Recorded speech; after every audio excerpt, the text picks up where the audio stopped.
देवियों और सज्जनों, पेश है इश्क दिल्ली। एक जर्रा हकीर है लेकिन वो हवाओं का रुख बताता है। वक्त की हवाओं के साथ बहना मेरी किस्मत है और मेरी फितरत भी। जिंदगी की रवानी में वक्त के जाने कितने मंजर मैंने देखे हैं। मेरी कोख से जन्मे शहर मेरे दिल में दफन है, और बात जब दिल की हो तो बात दिल्ली की हो। बसने, उजड़ने और फिर बसने की एक अंतहीन दास्तान। कोई लूटने आया, कोई बसाने, मगर जो भी आया वो यहीं का होकर रह गया। दिल्ली ने अपने दिल में उसे जगह दी। दिल्ली से इश्क की तारीख गवाह है, और सबूत हैं वो 10 शहर जिनकी कहानी मिट के भी न मिट सकी।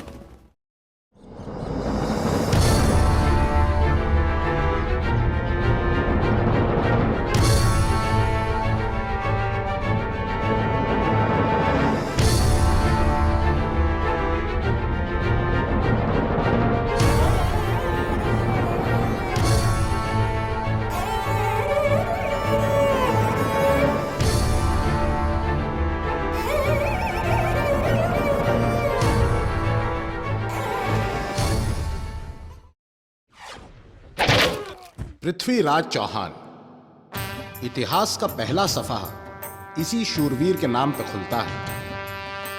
अजमेर के इस राजपूत ने राजस्थान, गुजरात और पूर्वी पंजाब से होते हुए जब दिल्ली पर नजर डाली तो इसकी मिट्टी के इश्क से बच न सका और इसे अपनी राजधानी बनाया। आज के लाडो सराय के पास किला राय पिथौरा इस राजपूती शान के अवशेष है। पृथ्वीराज चौहान की वीरता का आलम यह था कि उसे शब्द भेदी तीरंदाजी में महारत हासिल थी। दिल्ली की आन को बचाने के लिए उसने 2 बार तुर्क शासक मोहम्मद गौरी से घमासान किया। अंदर खुद और तराइन की जमीन लहूलुहान हो गई।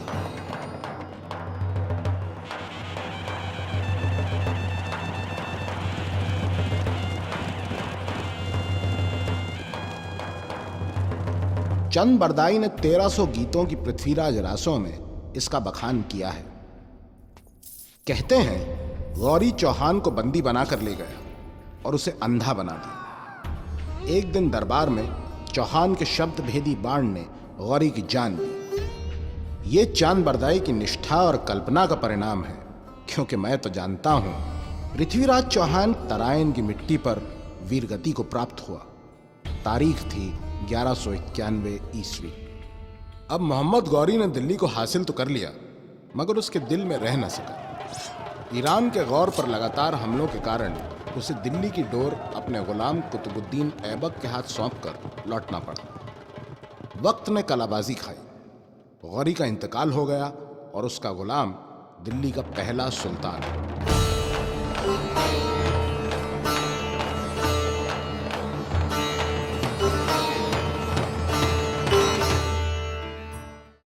बढ़ती आबादी 13वीं शताब्दी में जमुना के पश्चिमी किनारे आ बसी और आबाद हुआ कैकोबाद का किलोकरी। आज का जंगपुरा एक्सटेंशन उस जमाने का किलोकरी है। वक्त की बेरहमी ने इसका कोई वजूद बाकी नहीं छोड़ा।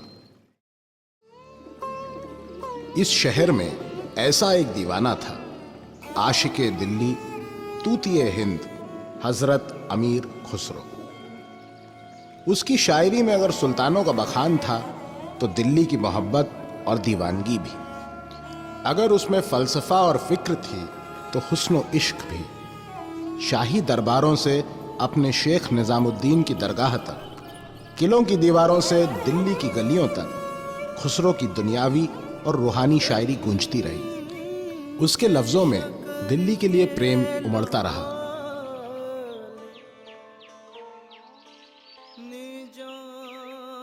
दिल्ली जन्नत का बाग है। यहाँ की मस्जिद को दिल्ली वाले अपना काबा मानते हैं। इसके मीनार ने आसमान को गिरने से रोक रखा है। दिल्ली की आबो हवा गर्म है, इसलिए कि सूरज को यहाँ से इश्क है। छाप तिलक सब छीनी रे मुँह से नैना मिलाए के, छाप तिलक सब छीनी रे मुँह से नैना मिलाए के, प्रेम बटिका मधुआ पिलाए के, प्रेम बटिका मधुआ पिलाए के, मतवारी कर दे रे मुँह से नैना मिलाए के, छाप तिलक सब छीनी रे मुँह से नैना नैना नैना नैना नैना मिलाए के।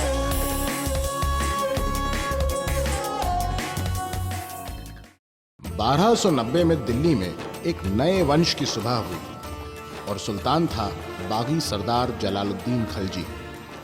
दिन परवान चढ़ा और शहर भी। महल और आलीशान हुआ, बाजार बने, शहर को फसील से घेरा और नाम रखा शहर नौ, यानी नया शहर। मगर बनने और बिगड़ने की इस असीम दास्तान को एक नया मोड़ लेना था। दिल्ली से दूर कड़ा मानिकपुर में गंगा के किनारे जलालुद्दीन खलजी का कत्ल उसके भतीजे अलाउद्दीन खलजी ने दिल्ली के तख्त के मोह में कर डाला। नए सुल्तान ने अब अपनी चाहत दिल्ली का रुख किया। बेतहाशा बारिश हो रही थी। अलाउद्दीन सोना लुटाता हुआ शहर में दाखिल हुआ और शहर नौ के बजाय दरबार लगाया कुतुब दिल्ली में। हौस खास बना ताकि शहर तर रहे और किलोकरी पर इतिहास ने पर्दा डाल दिया। खलजियों की सुबह किलोकरी की शाम साबित हुई।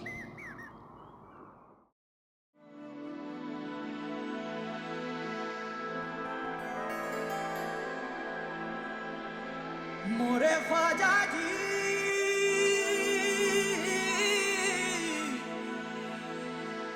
मोरे ख्वाजा जी, ओ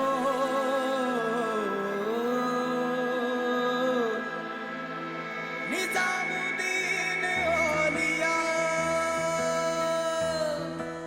ओ निजामुद्दीन औलिया,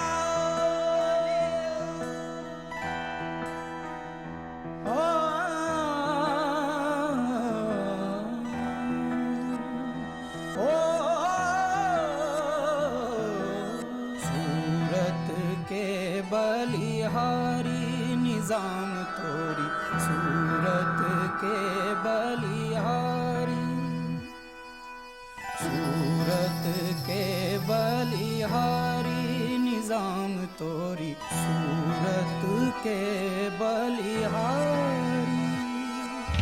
ख्वाजा मोरा ख्वाजा, ख्वाजा मोरा ख्वाजा, ख्वाजा मोरा ख्वाजा,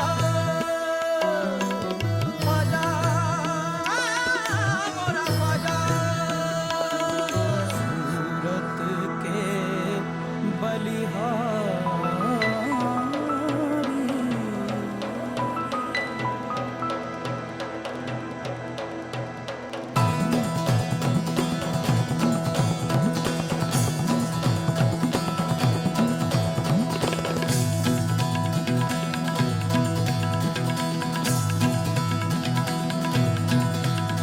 निजामुद्दीन औलिया,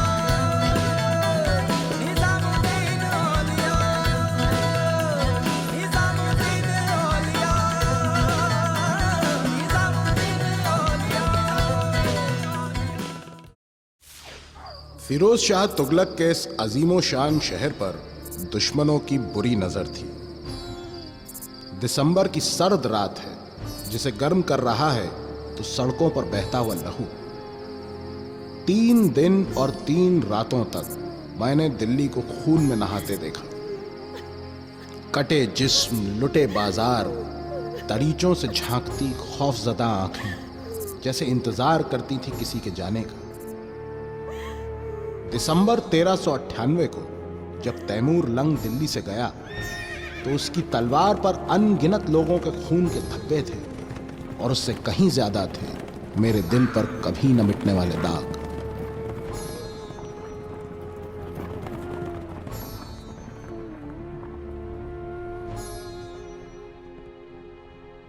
तैमूर हिंदुकुश के पहाड़ों से एक तूफान की तरह उठा और दिल्ली पर छा गया। बहाना था दिल्ली सुल्तान हिंदू रियाया के प्रति जरूरत से ज्यादा नरम दिल है, मगर असल मकसद था लूटपाट।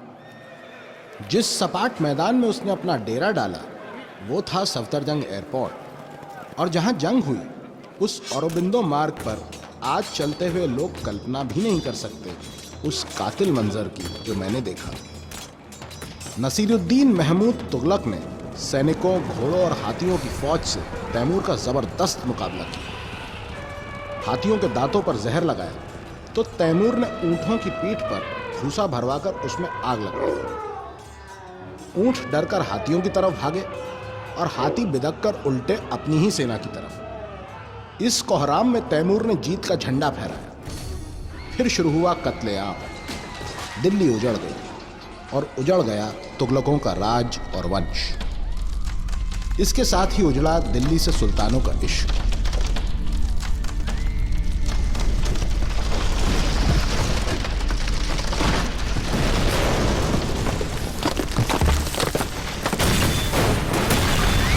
दिल्ली जैसे सौतेली हो गई। शाह तहमस को हीरों से इश्क था और हुमायूं को दिल्ली से। हुमायूं के पास ग्वालियर के राजघराने का दिया एक ऐसा हीरा था जिसकी जौहरी जब कीमत आंकते तो कहते कि इसकी कीमत में पूरी दुनिया एक दिन खाना खा ले। नाम था कोहिनूर। दोनों आशिकों को उनका इश्क मिला। शाह तहमस की मदद से हुमायूं 15 साल बाद दिल्ली वापस लौटा। शेरगढ़ फिर दीपनाह हो गया। शेर मंडल की छत पर बैठा घंटों तारे गिनता और चांद सूरज के ग्रहणों का हिसाब लगाने वाला हुमायूं अपनी जिंदगी का हिसाब न लगा पाया। 24 जनवरी 1556 लौटने के महज 1 साल के भीतर इस दिन शाम की अजान की आवाज सुनकर जब वो बैठने वाला था तो पोस्तीन में उसका पांव उलझा और शेर मंडल की चक्करदार सीढ़ियों से गिर पड़ा। शायद उस अजान में खुदा का आखिरी बुलावा था। 26 जनवरी 1556 को उसकी मौत हो गई। सन 1857 में बैरकपुर रेजिमेंट के एक सैनिक मंगल पांडे के विद्रोह ने दिल्ली पहुंचने तक गदर का रूप ले लिया। मेरठ में सैनिकों ने गाय की चर्बी लगे कारतूस दांत से काटकर चलाने को इनकार कर दिया। जिन 85 फौजियों को अंग्रेजी सरकार ने मौत की सजा सुनाई उन्हें जेल खाने फूंक कर बाहर निकाल लिया गया।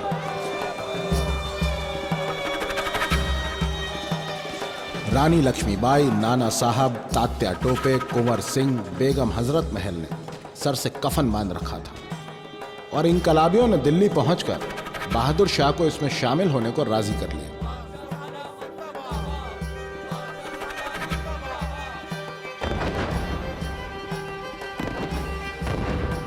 बागी तोपची बखत खां ने तोपों के मुंह उलट दिए। कश्मीरी गेट से लाल किला पहुंचने में अंग्रेजी फौजों को 5 दिन लगे और बहादुर शाह ने हुमायूं के मकबरे में पनाह ली। मगर दूसरे ही दिन उन्हें ब्रिटिश रेसिडेंट ने गिरफ्तार कर लिया।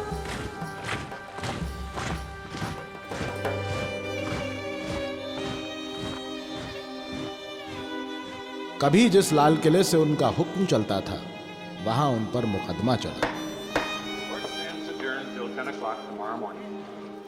मध्यम हो चुका मुगलों का यह आखिरी चिराग देश निकाले में रंगून भेजा गया और फिर वहीं 1862 में यह लौ बुझ गई।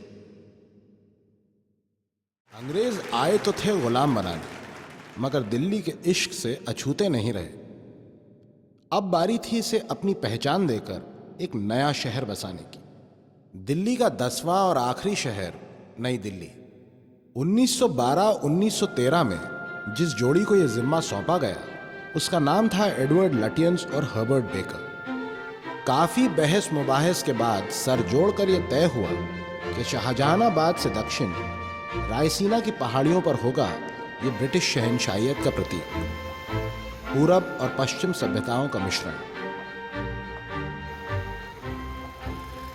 छज्जा, छतरी, गुंबद, स्तूप और यूनानी तर्ज का स्तंभ समूह, बीच में वायसरॉय का महल और दोनों ओर सचिवालय। पुराने किले से अगर एक सीधी लकीर खींच दी जाए तो वो इंडिया गेट को भेदती हुई वायसरॉय के महल तक पहुंचती थी। 1933 में बनकर तैयार हुए इस नए शहर में अंग्रेज बस 14 बरस के मेहमान थे। सारा देश जल रहा था और नई दिल्ली के हुक्मरान कर रहे थे उस पर काबू पाने की एक नाकाम कोशिश। 40 करोड़ मर्द और औरतों के दिलों में एक ही जज्बा था, आजादी। गांधी, नेहरू, गोखले, पटेल, तिलक, बोस और आजाद की कुर्बानियां रंग लाईं और आखिर वो दिन आ गया, 15 अगस्त 1947।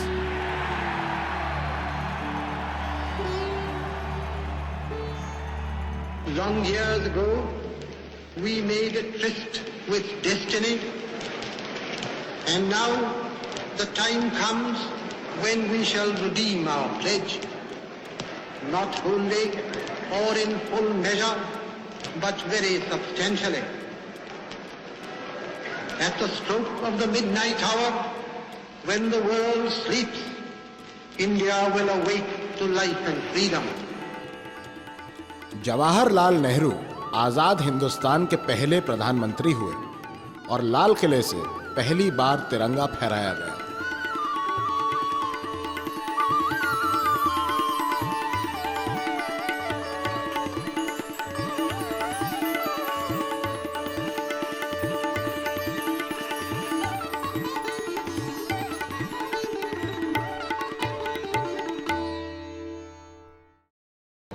बंगाल के जख्मों पर मरहम रखने के बाद शांति के दूत बापू दिल्ली आए। पुराने किले से हाथ जोड़कर धैर्य की विनती की, प्रण किया कि दिल्ली के खौलते लहू को ठंडा करके वो पंजाब जाएंगे। मगर 30 जनवरी 1948 की शाम को साबरमती के इस संत की छाती नाथूराम गोडसे की गोलियों ने छलनी कर दी। आजादी का ये सिपाही गिर गया। मुंह पे आखिरी बोल थे, हे राम।